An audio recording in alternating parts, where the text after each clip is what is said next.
की बात और सबसे ज्यादा चर्चा रही है वो S-400 की रही है, एक ऐसे डिफेंस सिस्टम की रही है जो हवा के जरिए अटैक को रोकने का काम करता है। आज उसने दुश्मन मार गिराया है, कल भी 15 मिसाइलों को मार गिराया है। ये दुश्मन देशों के मिसाइल, ड्रोन, रॉकेट लॉन्चर और फाइटर जेट्स के हमले को रोकने में कारगर है। ये 600 किलोमीटर दूर से टारगेट को ट्रैक कर लेता है और 400 किलोमीटर की दूरी वाले रॉकेट और मिसाइल पर हिट करके उसको तबाह कर देता है। इसे रूस के एल्मास सेंट्रल डिजाइन ब्यूरो ने इसे बनाया है और दुनिया के बेहद आधुनिक एयर डिफेंस सिस्टम में इसकी गिनती होती है।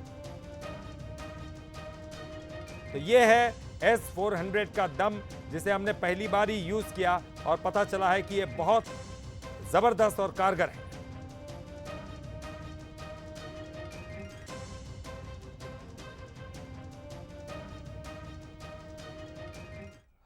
तो चलिए आपको बताते हैं S-400 में ऐसी क्या खूबी है, एयर डिफेंस सिस्टम ये क्या खास है इसमें। चलिए बताते हैं आपको। ये दुनिया का सबसे घातक डिफेंस सिस्टम माना गया। हवा में ही मिसाइल, यह दुनिया का सबसे घातक, आपको बता रहे घातक डिफेंस सिस्टम है। हवा में ही ये मिसाइल और रॉकेट को मार गिराता है, नीचे भी नहीं आने देता, हवा में ही मिसाइल और रॉकेट्स को मार गिराता है। टारगेट की बात करें, टारगेट डिटेक्शन रेंज जो इसकी 600 किलोमीटर तक है, वहां तक वो टारगेट को ढूंढ निकालता है। और S-400 की जो रेंज है वो 40 से 400 किलोमीटर तक की है। मैक्सिमम स्पीड अगर इसकी बात करें 4800 मीटर प्रति सेकंड की जो है समय में यह हमला कर देता। अमेरिका के F-35 को भी मार गिराने का दम इस डिफेंस सिस्टम है। एयर डिफेंस सिस्टम है, इसलिए यह बहुत कारगर है। 2018 में रूस से $5 अरब में इसको खरीदा था। देखिए बहुत अच्छी डील थी ये।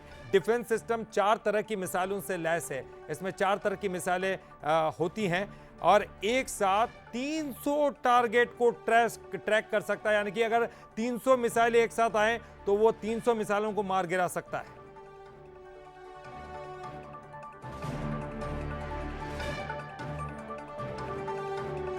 तो देखिए S-400 एयर डिफेंस सिस्टम केवल एक ऐसा डिफेंस सिस्टम अकेला जो दुश्मन देशों को परास्त कर रहा है। वो लगातार कोशिशें कर रहे हैं हवाई हमलों की। इससे पहले 15 शहरों में कोशिशें की, लेकिन मिसाइलें उनकी हवा में ही मार दी गई। और देखिए इस बार जो हमला किया, ये तस्वीर आपको दिखा रहे हैं, देखिए।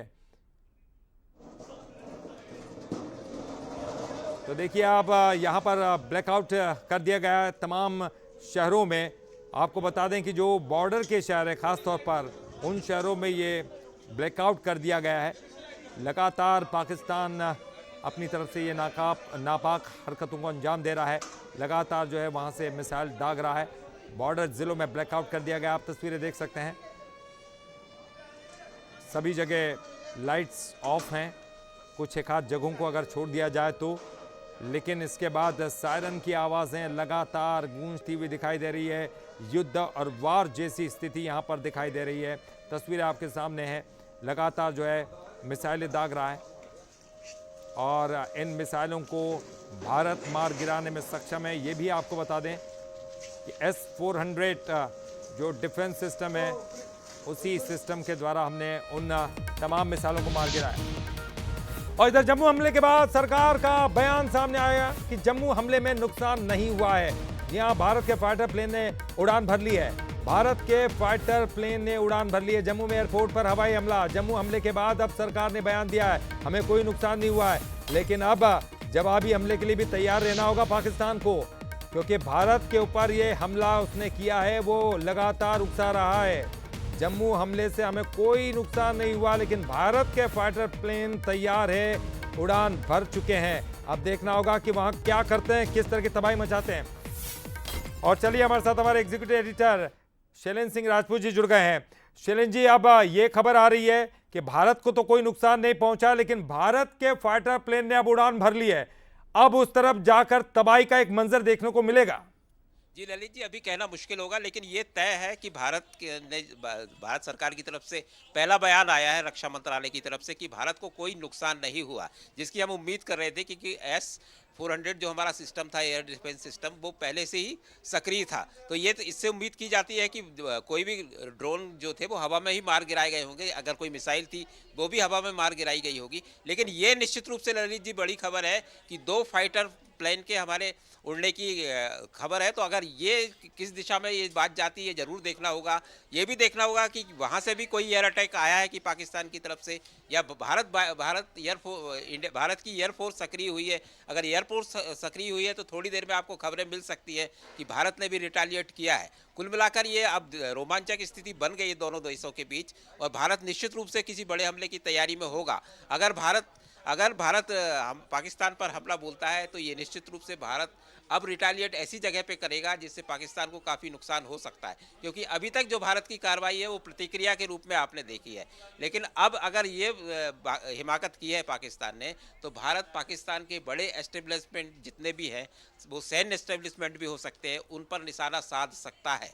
और निश्चित रूप से आप मानिएगा अब दुनिया का ध्यान भारत और पाकिस्तान की जंग पर निश्चित रूप से टिकेगा, क्योंकि ये बड़ा निर्णायक मोड़ था। क्योंकि आज सुबह तक जो बात थी वो काफ़ी उस स्थिति में थी कि बात समझ जाती, दोनों आपस में बात करके निपटा सकते थे चीज़ों को। लेकिन पाकिस्तान की ये हिमाकत निश्चित रूप से उसके लिए भारी पड़ेगी, और भारत पूरी तरह से युद्ध अब खोल सकता है, क्योंकि ये निश्चित रूप से भारत पर बड़ा हमला माना जाएगा। क्योंकि आप देखिए जम्मू से लेकर गुजरात तक की बॉर्डर पर कई शहरों पर हमले हुए हैं। अभी तक जो खबरें हैं, राजस्थान में जोधपुर, बाड़मेर और एक जगह और कहीं पर हमले की, जैसलमेर पर हमले की खबर है। जम्मू कश्मीर में आरएसपुरा सेक्टर पर पहले से ही सेलिंग चल रही थी, अब इसको एयर अटैक आप कह सकते हैं। जम्मू के एयरपोर्ट पर जो हमला हुआ है, तो ये काफ़ी गंभीर मसला है। पठानकोट पर भी हमला होने की खबर है, जैसलमेर में बड़े धमाके की खबर है। तो पूरे बॉर्डर पर पाकिस्तान की तरफ से एक तरह से जंग खोली गई है, हम कह सकते हैं। तो ये काफ़ी गंभीर है, और भारत इसको कैसे रिटेलिएट करता है ये निश्चित रूप से देखने वाली बात होगी। जी ललित।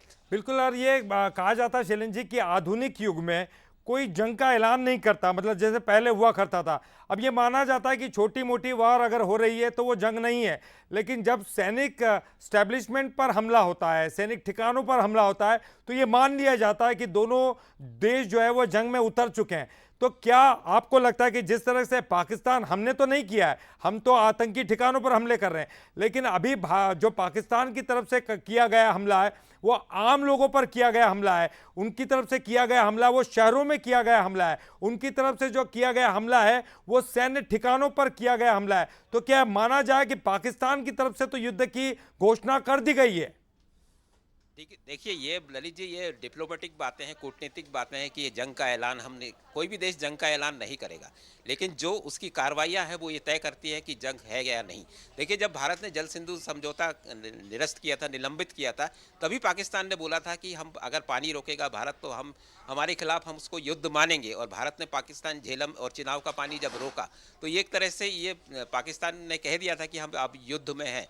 और जिस तरह से भारत ने सावधानी बरती, देखिए इसमें दुनिया की इस जंग को कैसे देखेगी ये देखने वाली बात होगी। खासतौर से अमेरिका और यूरोपियन कंट्री है और यूएन है, तो भारत ने इसमें पूरी सावधानी बरती है। उसने जंग थोपी नहीं है पाकिस्तान पर, क्योंकि उसका जो हमला था 7 मई का, वो आतंकवादी ठिकानों पर था। और ये पूरी तरह से भारत ने पूरी दुनिया के सामने आके इसको बताया, विथ डॉक्यूमेंट बताया, पूरी तरह से फोटो जारी की। और उस तरफ से भी जो जानकारी आई, इवन पाकिस्तान की तरफ से भी जो बयान आए, चाहे ऑफिशियल हो चाहे अनऑफिशियल हो, उन्होंने यही बोला कि भारत ने उन ठिकानों पर हमले बोले हैं जिनको वो आतंकवादी ठिकाने मानता है। लेकिन उसने ये नहीं कहा पाकिस्तान ने कि कोई सैन्य ठिकाने पर हमला हुआ है।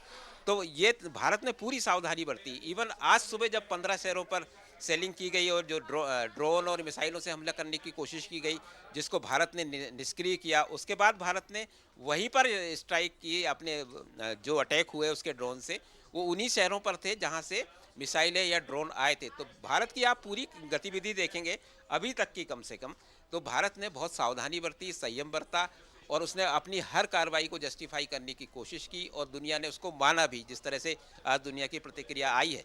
लेकिन पाकिस्तान जरूर हिमाकत कर रहा है। सबसे पहला गंभीर अपराध तो उसने ये किया जब सुबह 15 शहरों पर उसने मिसाइल दागी और भारत ने उनको नेस्ता नाबूद किया। और आज शाम का ये जो अटैक है, आप देखिए ये छोटा मोटा नहीं है। सिर्फ जम्मू पर होता है, जम्मू एयरपोर्ट पर होता तो हम कह सकते थे कि पाकिस्तान उसको अपने उसकी बौखलाहट है, या ये उसने एक दिखाने की कोशिश की है अपना अपर हैंड रखने के लिए। लेकिन जिस तरह का जो नेचर है, पैटर्न है ललित जी, ये काफ़ी गंभीर है, क्योंकि पंजाब से लेकर राजस्थान तक और फिर जम्मू कश्मीर की सारे बॉर्डर पर उसने शहरों पर हमले बोले हैं, जिस तरह से ड्रोन अटैक हुए। हालांकि ये इनकी इंटेंसिटी क्या थी, ये किस क्षमता के थे, ये अभी बात निकल कर आएगी। लेकिन इसने संकेत तो दिए है, पाकिस्तान के मिजाज को एक तो बताया है। तो भारत निश्चित रूप से इसको गंभीर मानेगा और हो सकता है आज भारत रात में बड़ा हमला बोले पाकिस्तान पर। जी बिल्कुल। और शैलेंद्र जी, ये भी कहा जा रहा था कि ऑपरेशन सिंदूर, क्योंकि जैसे सर्वदलीय बैठक की गई थी और उस सर्वदलीय बैठक में साफ तौर पर यह कहा गया था कि ऑपरेशन सिंदूर अभी खत्म होने का नहीं है, तो क्या ये बात भी पाकिस्तान ने सुनी होगी? क्योंकि ऑपरेशन सिंदूर खत्म नहीं होना, यानी कि अभी भी अटैक जारी रहेंगे केवल आतंकी ठिकानों पर, और इसीलिए शायद डराने के लिए, धमकाने के लिए पाकिस्तान लगातार वार कर रहा है, ताकि उनके जो आतंकी स्टैब्लिशमेंट है, क्योंकि वो उसी के जरिए हमले करते हैं भारत पर, वो उसको तबाह नहीं देखना चाहते। लेकिन देखिए ललित जी, अब ये बात सिर्फ जिस तरह का जो आज की इस स्थिति से जो ये जो सिनारियो है, जो ये पल है, हम इसमें ये माने कि अब ये लड़ाई आतंकवाद के खिलाफ ही नहीं टिकेगी भारत की, क्योंकि जी, पाकिस्तान जी, जिस तरह से भारत पर जी। हमले और बोल रहा है, आज ये दूसरा हमला है, हम ये और इस कह वक्त सकते हैं।